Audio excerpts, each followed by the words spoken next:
Ada lagi hadis lain yang juga mengisyaratkan, memberikan kita warning mengenai sudah dekatnya keluarnya Dajjal, yaitu hadis diriwayatkan oleh Imam Ahmad, la yakhrujud Dajjal hatta yadhhala an-nasu an zikrihi wa hatta tatruka al-la'immatu zikrahu 'ala al-manabir. Artinya, tidak akan keluar Dajjal sebelum para imam di mimbar-mimbar tidak lagi membicarakan tentang Dajjal, tidak lagi memperingatkan umat tentang bahaya Dajjal, dan bila mana orang merasa heran bila diajak berbicara tentang Dajjal. Ya, jadi ada dua fenomena. Kalau dua fenomena ini sudah hadir, sudah tersebar di tengah umat ini, maka khurujud Dajjal tinggal masalah waktu saja. Yang pertama, para imam, para penceramah, para muballigh, para khatib, para da'i di atas mimbar dakwahnya tidak lagi memperingatkan umat akan bahaya Dajjal. Satu. Dan yang kedua, bila manusia diajak bicara tentang Dajjal, mereka merasa heran, mereka merasa, apa perlunya kita membicarakan Dajjal ini? Bukankah ini hanya mitos saja, legenda saja yang sifatnya turun-temurun dari kakek moyang kita, ya, dari waktu ke waktu. Tapi realitanya apa iya? Begitu. Nah, jadi saudaraku rahimakumullah, ini juga situasi yang mematangkan akan keluarnya Dajjal. Nah, saudaraku rahimakumullah, Dajjal merupakan a'zamul fitnah, fitnah yang paling dahsyat sepanjang zaman. Nabi Muhammad SAW menggambarkan dalam berbagai hadis mengenai siapa yang nanti menjadi pengikut Dajjal. Di antaranya pengikut Dajjal itu adalah al-Yahud, kaum Yahudi. Disebutkan dalam hadis riwayat Imam Muslim, yatba'ud Dajjala min Yahudi Asbahan 70,000 alaihim at-tayalisah.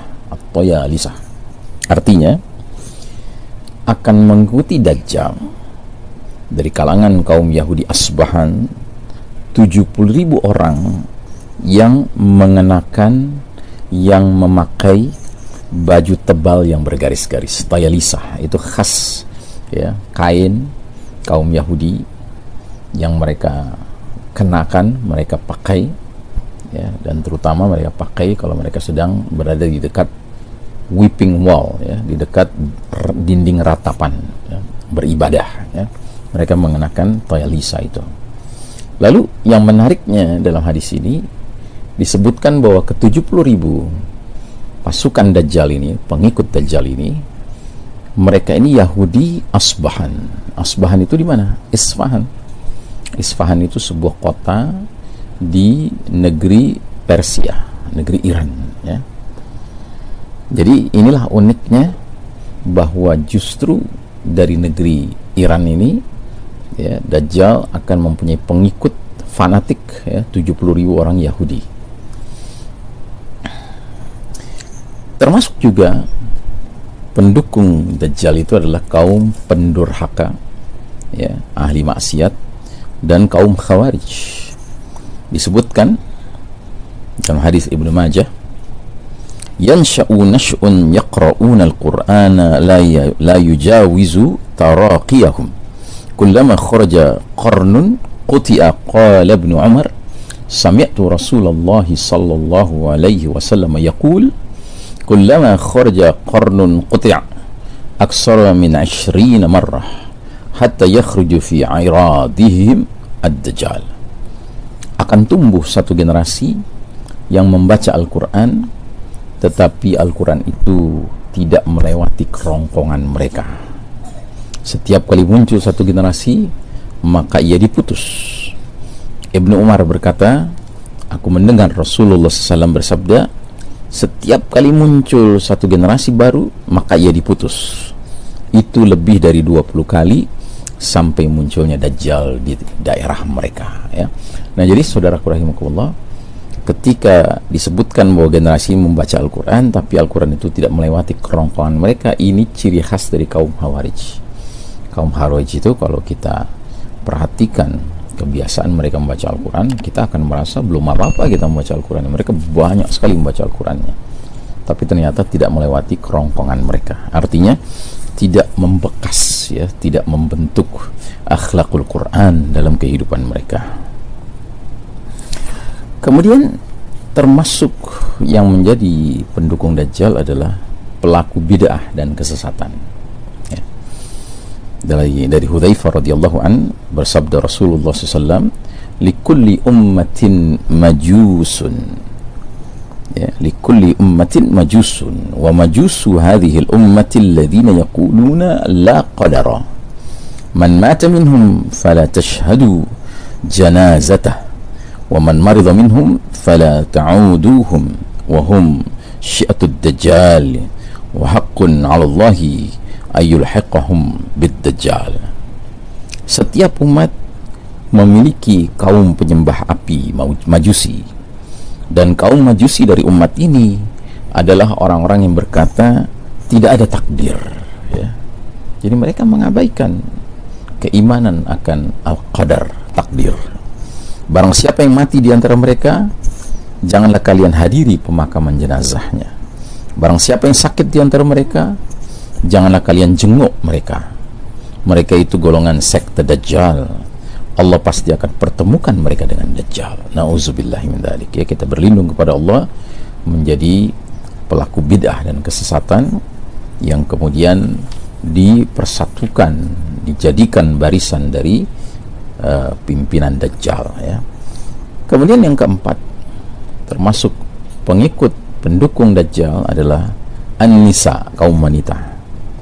Dari Ibnu Umar radhiyallahu anhu bersabda Rasulullah sallallahu alaihi wasallam, "Yanzilu ad-dajjalu fi hadhihi as-sabakhati bi marri qanat fayakunu aksara man yakhruju ilayhi an-nisa hatta inna ar-rajula la yarji'u ila hamimihi wa ila ummihi wa ibnatihi wa ukhtihi wa ammatihi fayuthiquha ribatan makhafata an takhruja ilayh."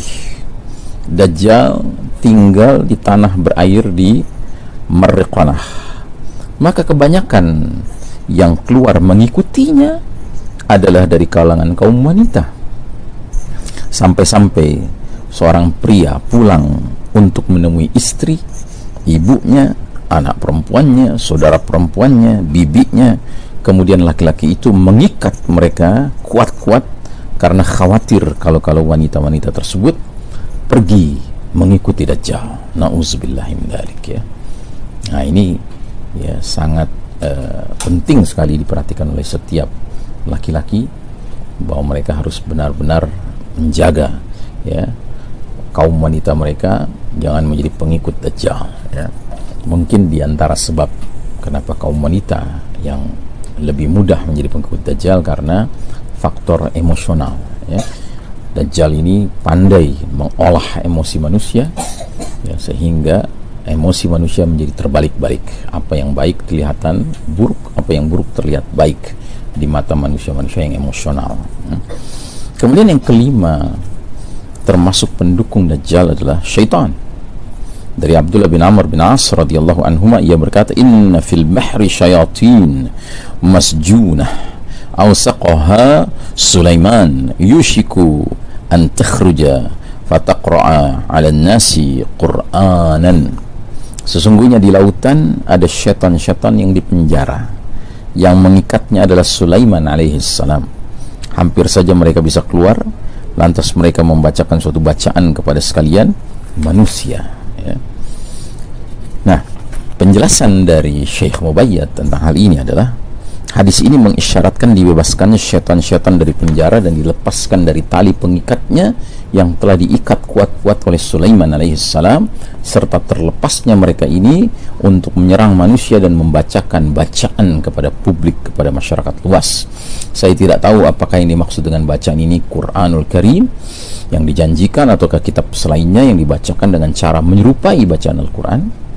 penunjukan hadis ini mengisyaratkan bahwa syaitan akan muncul di tengah-tengah manusia dan akan menjelma menjadi berbentuk manusia untuk menebar fitnah di antara mereka.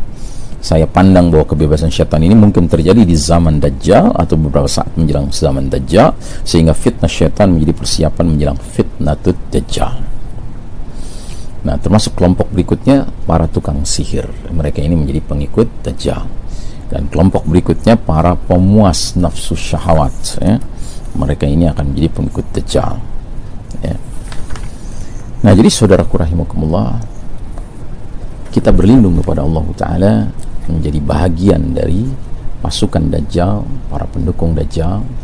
Karenanya marilah kita kuatkan keimanan dan ketakwaan kita, terlebih saat kita menjalani hidup seperti sekarang ini, di mana fitnah begitu dominan mewarnai kehidupan umat manusia, ya, karena memang kita saat ini berada di babak paling kelam dalam perjalanan sejarah umat Islam.